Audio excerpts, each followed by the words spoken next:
Hey, what's up, guys? David and Jason back with another episode of The Rig. This is going to be season 5, episode 2. We're going to be talking about hypertrophy. If you guys did not listen to our last podcast, we were talking about the 14er trip, physical challenges, things that are difficult, discomfort. Please go back and check that one out. Jason kind of introduced the trip that we go on every year. If you have any more questions or if you have any need for information, if you go to YouTube and you search the exact same episode 49, safety and discomfort, the exact same name as the podcast, you'll see a link where you'll have all the access that we mentioned in the episode. But okay, I got Jason back with me this week, and we are talking all things. Can you say the word for me? No, but you could spell it. Hypertrophy. Come on, man. Yeah. All things hypertrophy. I say hypertrophy. Other people say hypertrophy. Either way, what we're talking about, I know it sounds bad. Either way, what we're talking about here, guys, is building muscles. Can we back up real quick? Hold on. I don't have a nickname. Like you've got like the Dragon Slayer. I know Dragon Slayer's coming back. He's out slaying dragons. He is out slaying dragons. He's a busy dude these days, but we'll get him back on. I don't remember what was my nickname. Pope Tart. Pope Tart. There we go. Pope Tart and the Dragon Slayer. Wasn't it? Yeah. It was just my favorite nickname that I've had. What is your favorite nickname you've had? What if we do Pope Tart and the Cookie Monster? Are you the Cookie Monster, or are we gonna find somebody to be the Cookie Monster? I can be, because that really works, but because you love cookies. I do have a slight obsession with the crumble cookie. I'm a little annoyed that it is up north because it's easier. It's nice to have a quest, if you will, to go down to Olathe and get. You got to make it a little more challenging, right? 100%. Either way. Hypertrophy. Back to the cookie comment real quick. That's that was a lot of cuz there. Do you like the fact that crumble cookie has only 4 flavors on rotation and that you can't get them at all? Unbelievable. You love that? Okay. Unbelievable. What happens when you love one of those flavors and like it goes away for a while? Like, is it just like it builds up anticipation for the next time? Gosh darn, these are supposed to be short. So here's the thing. Think about this. Why do you go back? Why, if you had the same one, would you go back every week? No, you get on their thing and it's 7:00 Sunday night. And I'm like, what do they got? Dang it. Guess what? Next week.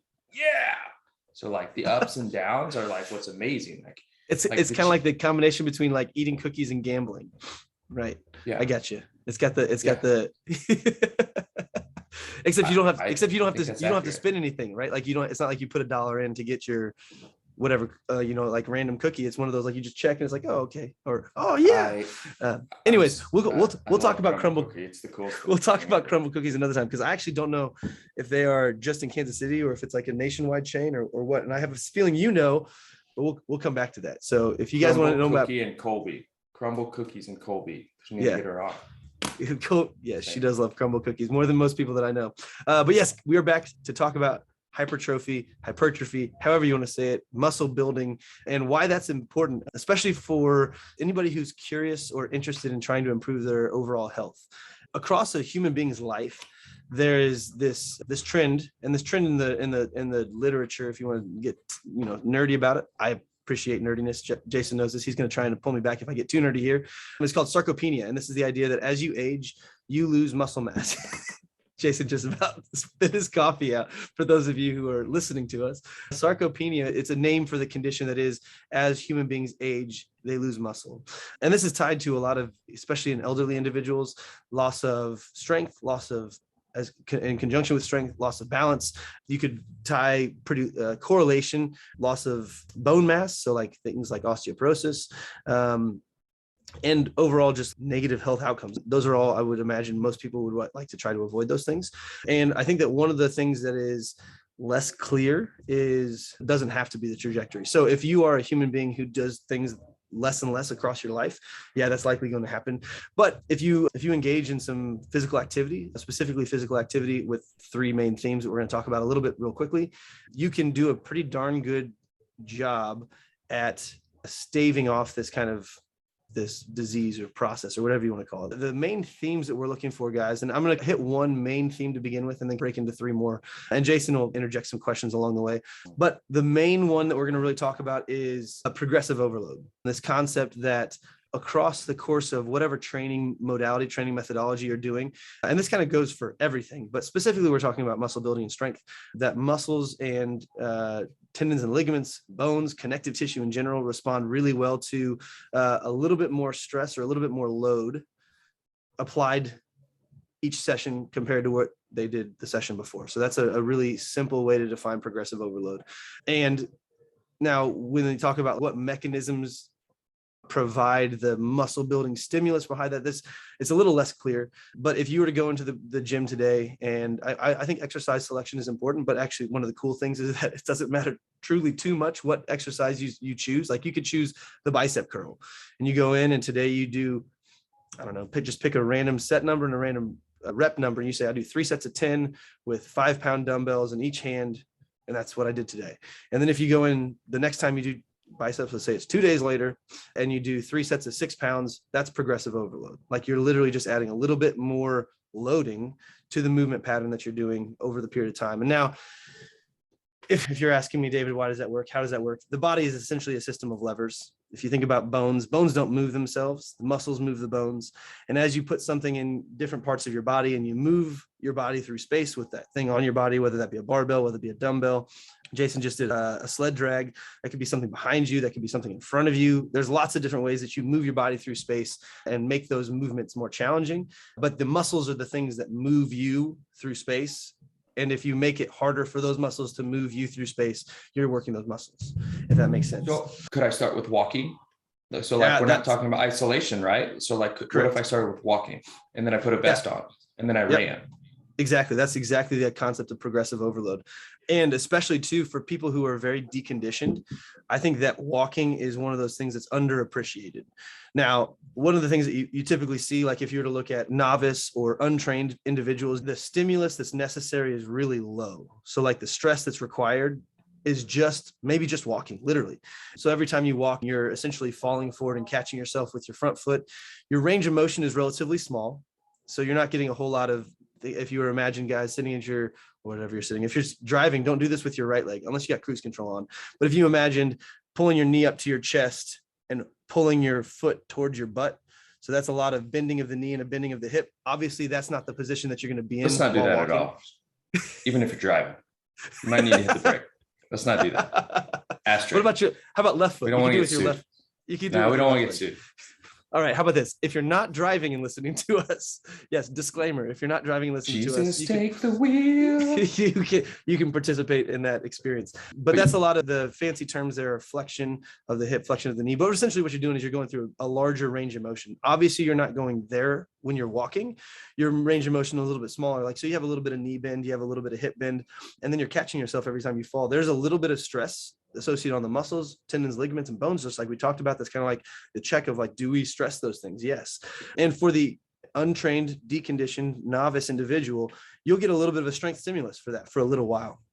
And what Jason hit on right there is absolutely perfect. So if you were wanting to continue to gain strength, one way that you could do that, especially if you're losing weight in that process, now you're hitting the ground with less force every single time because gravity is not pulling you down as hard. If you add weight vests or you put something on your body to hit the ground a little bit harder, you're going to continue to get a strength stimulus. And one way that somebody can do this is running. So running, you actually are going to hit the ground harder every single time. Now you're technically like both feet off the ground, falling forward and catching yourself on one leg. And that's exactly the process of progressive overload. Now, if I were to give a little bit, what I would call a little bit better prescription, it would be something that incorporates more muscle mass for longer effective ranges of motion.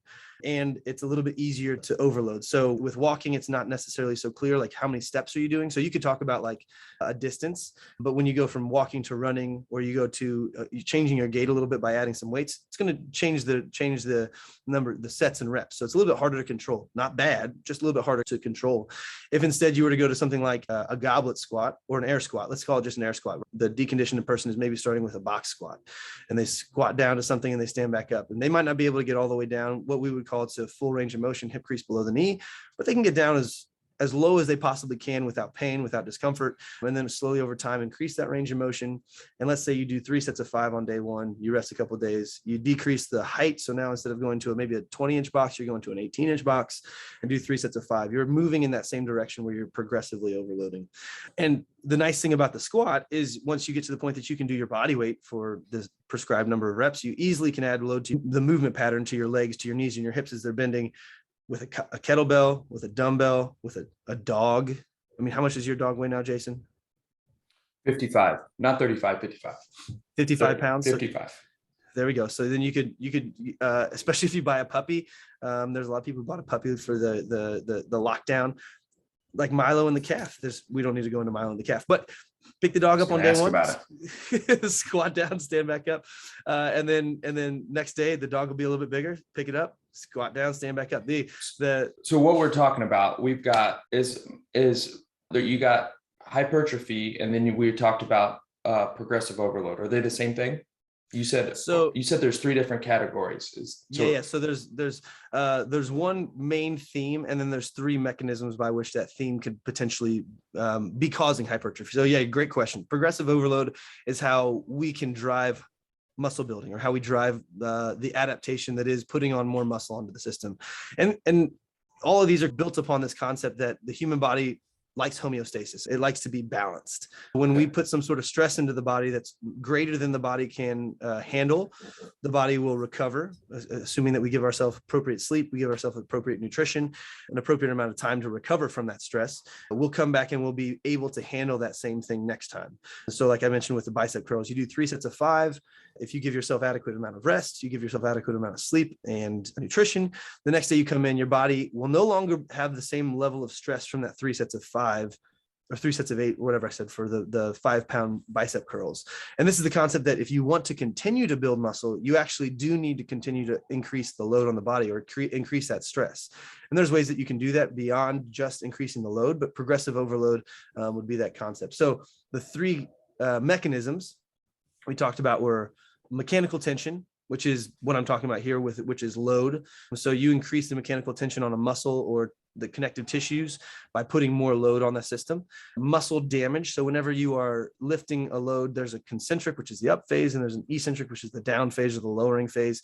And there's theories that the eccentric portion is what causes the muscle damage.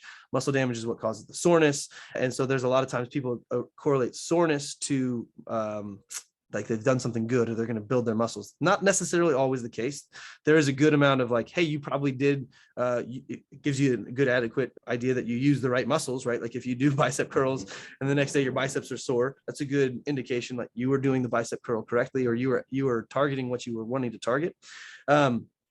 But that's not necessarily always the case that it's going to lead to hypertrophy. We want to combine that with the idea of the mechanical tension or the progressive overload. And then lastly, the metabolic byproducts of training. So whenever we're doing, let's say you're doing the 3 sets of 8, as you're doing that 3 sets of 8, blood flow to the muscle is going to be affected, and you're going to be building up some metabolic byproducts like lactate, hydrogen ions, things that are going to be causing a different metabolic environment, different chemical environment in the muscle than what normally exists.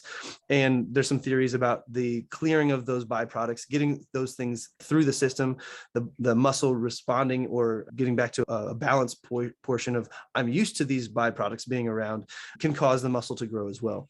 And so there's not a whole lot of clarity about. Well, so we don't, when you say clear it, so like I'm lifting, I get a pump in my arm. That's the thing I love when I walk around and I'm nice and jacked, right? And you're saying leaving that in there or clearing it is what's combination. Okay. Combination. So while you feel that pump, there's a different metabolic environment than what there normally is if you were walking around without the pump. And so your muscle responding to and adapting to that stress is one of the concepts of like, well, it doesn't like to be that way. And so you're going to put down more myofibrils. You're going to put down more muscle tissue, muscle fibers, okay, which is going to allow you to have more and be able to do more load the next time you do that, with the idea being that it doesn't like to be in that environment. So in order to not be in that environment again, it's going to make itself bigger or stronger so that it doesn't have that same chemical environment again. We want to try and just kind of outstep that process just a little bit, enough for that we're able to recover from it. And then we kind of continue to do this upward trend. So it sounds like we cause actual damage to ourselves, which is often maybe the easy part. But if we don't recover and go above where we started before we did the damage, then we're probably going to get hurt, right? Yeah. Or we're not seeing results at Yeah. the. And how Okay. about this? If the frequency of the stress isn't high enough, or the amplitude of the stress isn't high enough. So let's say that you're going to do that squat thing that I was mentioning, and you do one squat day, and then you rest 4 weeks before your next squat day. That's not going to be a frequent enough stress for your body to recover from it. You're just going to get sore, really sore twice. And this is what, and I don't know if you ever did you ever do the bodybuilding bro split? Like go to like a Globo gym and do like a leg day and an arm day and a back day and all that kind of stuff. Oh yeah. Oh yeah. So I don't know if so. What I tend to find. So I have little tiny bird legs. Jason can squat like a madman. Some of my craziest times squatting in the gym were whenever we paired up with the barbell. And for those of you who've seen us both, you know that the height differential is also quite comical. So I'm going to let you guys up to your imagination whether or not we went with my bar height or Jason's bar height. We're going to say my bar height. But whenever people typically don't train legs a lot, so there's like this concept of the gym bro who has a lot of upper body development and less lower body development. A lot of the times they're like, man, my legs just get so sore every time I train. And you're like, well, how frequently do you train your legs? And they're like, well, I do it like every 3 weeks because I get so sore. I don't want to train again the week after. And then the week after that, I'm like, oh, I'm kind of dreading how sore I was the time before. And so the frequency is almost like in this sweet spot of just continuing to get sore and not getting the adaptation or not getting the benefit of that soreness. And so I think this is appropriate time too to talk about the effective dose. So if you're minimum effective dose, so if you say, what's the amount that you can recover from? If you're a mom who's working 2 jobs and has 3 kids and you're on the go and you're stressed all the time, your stress levels are already probably pretty high that you don't need to be like crushing yourself with overload of squat volume, or you're crushing yourself with overload of just training volume in general. You should probably be looking for what's the minimum or the most optimal amount of stress that I can actually recover from, be it the amount of sleep that you're getting. We could talk about nutrition, protein in your diet, adequate calories to do whatever your goals might be. But if you're trying to put on muscle, we need to have an adequate amount of calories, adequate amount of protein in the diet. And then your stresses need to be relatively controlled so that your body is understanding the stress that you're putting into it and what you're wanting to respond to. I feel like you said something kind of profound there that maybe we don't know. So didn't catch, but like, are you saying the stress mentally can actually, the stress mentally and the stress physically, they kind of add up as one big stress. So if we have a lot of stress mentally, we need to have maybe a lower stress physically for that day, for that week, or maybe even a short period of time. So hopefully the lower stress mentally, the higher physical stress we can have. Correct. Yeah. And that's one of the reasons why you see professional athletes typically trying to minimize the overall stressors they have in their life. Now, especially when you talk about like the strength sports. So it's a little bit less. I mean, talk about LeBron James. I heard he sleeps 12 hours a night. Like they optimize those recovery points as much as possible. But there's a reason why, if you were to look at world-class weightlifters or world-class, maybe even wrestlers, I mean, you could probably answer that a little bit better than I could. Their days are optimized around, you're going to eat, you're going to sleep, you're going to train really, really hard. And you're going to make sure that you do those 3 things and basically everything else. And if you look at professional sports, typically the people who are the best are the people who do those 3 things and don't have to worry about anything else in their life. When CrossFit first started, there was a lot of CrossFit athletes who were able to have full-time jobs. And then, they were balancing being a firefighter and being a CrossFit athlete and being a dad and a husband.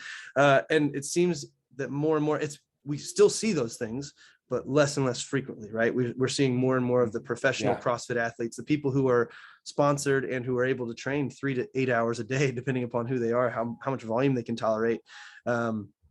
And those are the ones who are the most successful because they're giving their body adequate stress. They can put way more stress into their body because their overall stressors are relatively low compared to the mom that I mentioned who has a lot of psychological stress, but at the same time, your body interprets that stress very similarly.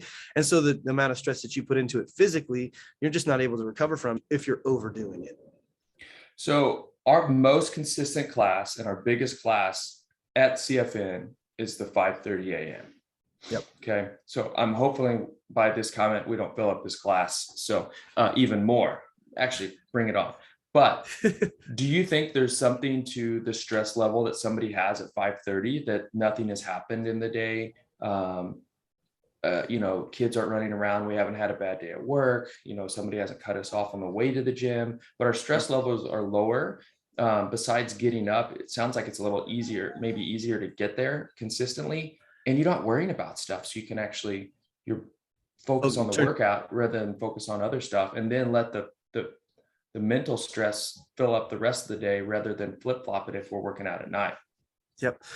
I definitely think that's one of the reasons why I think the 5:30 a.m. is a valuable time frame for people. I think you can kind of hit the nail on the head too, where it becomes now a more consistent habit that they can set. And you talk a lot about habit creation and things like habit stacking. So if you can create that same kind of knee-jerk reaction of like, oh, it's this time and I do this and I don't have to worry about anything else during this time because this is the time that I do that. So if that's 4:30 for you, or if that's 9 a.m. for you, and you can say, I get done with work and I turn off my work brain stressors and I'm just able to go to the gym because that's what I do at 4:30.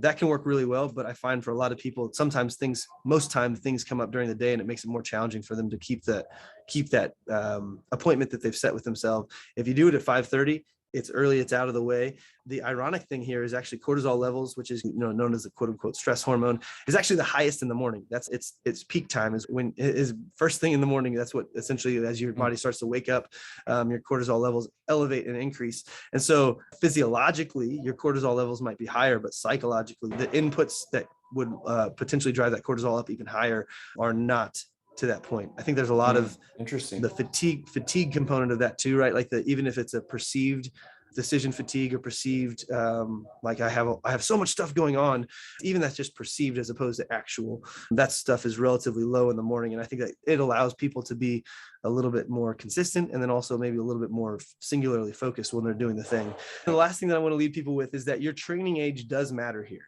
So newer that you are, or the earlier that you are getting into some type of training, the quicker muscle building adaptations you can have, because the stresses required in order for you to do that are relatively low. The longer you've been doing any sort of activity, any sort of exercise, the harder it's going to be to continue to put on muscle. And that's where it's going to become, so like people are always looking for like the best program, the more advanced you get. So typically people use words like novice lifter, intermediate lifter, advanced lifter. The more you move towards that intermediate to advanced phase, which could be a period of time. Typically it's a period of like meaningful time applied to a craft or applied to a training method. To be fair, that's not necessarily weight, right? So like some people are naturally strong. Even if you're strong, you're still going to be a novice lifter because you haven't had the stress on the body. Exactly. To really overload it, right? Okay. Exactly. You have a lot of kids, especially like training, like, oh, I'm just naturally strong. It's like you have a higher starting point, but you're still a novice, and your ability to put on muscle is going to be way higher at that point in your life than if that person were to start training and 5 years down the road, they're still trying to put on muscle. They've been training pretty meaningfully for 5 years. They might be only making, I don't know, like quarter pound muscle improvements on a maybe 1, 2, 3 month kind of a basis. When you get to the people who, if you look at like bodybuilders or powerlifters, those people might be doing like a pound of muscle every year. Like it slows down significantly, and it requires a lot more manipulations of variables. So like sets, reps, rest, tempo, all that kind of stuff in order to continue to see that progress. But that's again, like way down the road for a lot of people. I think it's just as easy as what you mentioned of like, just find something that's a little bit more. I mean, we can even go back to discomfort, just a little bit outside your current stress levels to start doing, and then just say, what's the next thing that I can do? What's the next thing that I can do? And if you get to the point that you're not sure what the next thing you can do is, at that point, that would probably be beneficial to look into some of the other strategies I mentioned. Like maybe you start working on squatting. Maybe you start looking at like, I need to get into a gym and I need to have access to equipment that will allow me to overload. So that might be like a Planet Fitness, or that might be a Globo gym. If you're wanting some coaching in the process, like personal training, CrossFit gym, those are all great ways to do that. But really it becomes a matter of what's a little bit more than what you're currently doing, do that thing, and then start to continue to progress from there. I love finding truths, that's a tougher word, like in the world. And I think one that I learned at the level 1 is like MCI, mechanics, consistency, intensity. And it's crazy how it applies to everything. So like what we're talking about here is get the mechanics right. Now be consistent on it. So you might be a great squatter, but if you squat once a month, you're not going to get better. You're not going to have enough. There's too much time in between the stresses of squatting that you're not going to get any better. Then once you can be consistent, bam, let's really hit that intensity. And then as soon as you're not consistent, you lower the intensity. I think of this idea of progressive overload of life. I think it really plays, and you tell me if I'm wrong here, but it really plays into what it looks like to be a kid. And you have your family taking care of you. You have stresses on life. You cry, you learn how to get over it. You learn how to make food, do your dishes, all of those things. And then you start growing up. And it's this gradual thing that you learn over time that you're adding on to. You would never expect, a 10-year-old to act like a 40-year-old. You just don't do it, and to your point of training age, that's the exact reason that there's a training age. Because if you look at it in life, there's no one that's been lifting for 4 years that should look or feel or act somebody that has been training for 15 years. They've had this compounding interest over time that is really paying off. And at the end of the day, intensity is always after consistency. You can't add intensity to make up for lack of consistency for the last 5 years. You just have to start. There's no magic in the process, right? You start right where you are and don't ever stop. And exactly to that point, I love that. That crossover, because it is absolutely true. And there's a lot of times where you're like, well, I have these stresses in my life, I can't do this right now. And that might be true.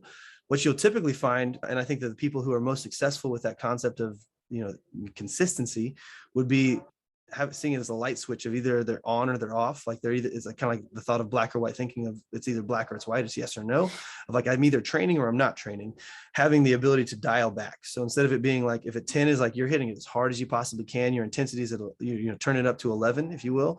There's a period of time where you're not able to turn it up to 11 as opposed to shutting it all down, which sometimes, again, that has to happen. But maybe you dial it back to like a 4, maybe you dial it back to a 3, you do something. But you don't necessarily need to be hitting it as hard as you possibly can if you don't have the ability to, like if you don't have the ability to recover, as opposed to trying to dial it up to 11. And every time you're in the gym, I say, I'm going to make up for the fact that I can only get in 3 days a week or 2 days a week or 1 day a week or whatever it is. And I'm going to just crush myself on that one day. Likely, you're going to probably drive yourself, especially if stress levels overall are pretty high for you, you're probably going to drive yourself into a position that you still can't recover. Either that you're giving yourself too much intensity, less consistency, so you're not able to adapt to it. You're not getting really, quote unquote, better from it. Or you drive the intensity up so high to a point that you end up injuring yourself. And then you end up having to do that black or white thinking, well, I'm injured now, so I have to take some time off. And it's very similar to the concept of dieting, where you go on the diet, off the diet, on the diet, off the diet, and you have this yo-yo effect. And you can have that yo-yo effect with training as well, or muscle adaptation. The people who are most successful have the ability to see that as a dial as opposed to a light switch. Yeah. Oh, for sure. I totally get that. And we talked about it last week. Getting zeros is so much worse than a 3 or a 4. A 30% on a test is better than a 0, right? Exactly. Compounds. Absolutely. Yeah. I think this is, and going all the way back to the beginning where we talked about something about peanut, and I laughed. Sarcopenia. Yeah, I Googled that there's a Scorpia, which is what are they called? A Ranger, Power Ranger, which was really funny when I Googled that. But, like, wait, what? If we're talking about over a lifetime, when we're 80, if we have trained, we want to use it like relative to your goals, not, you're not training for the CrossFit Games. You're not always training for something elite, but you've trained your whole life. Your bone density, your muscle mass is going to be so much higher, significantly higher, by just walking every day. Even at the very least, you walked every day and maybe squatted down, just range of motion. You're not going to be in the nursing home. Like, you're going to be mentally and physically better by doing something physical. I think this is probably something we'll get into next time too, because this is something I'm passionate about, which is like people say, well, I can't squat because of XYZ, or I can't deadlift because of XYZ. And it's like one of those, well, how do you sit on the toilet? How do you pick something up off the ground? Like, you got to do those things in everyday life. And so if you're somebody who's been told that, or you believe that for whatever reason, it becomes a matter of like, don't internalize that. Well, like, I'm somebody who can't squat. So, well, what do I need to do in order to be able to squat? And what do I need to be able to do in order to be able to do hypertrophy training, muscle building training, so that you can stave off the decrepitude, so that you can age and have that kind of concept of strength throughout your entire life as best as you possibly can. But yes, this has been our second episode of season 2, guys. We appreciate you tuning in, and we'll be back next week with season 3. No, episode 3. We'll be back.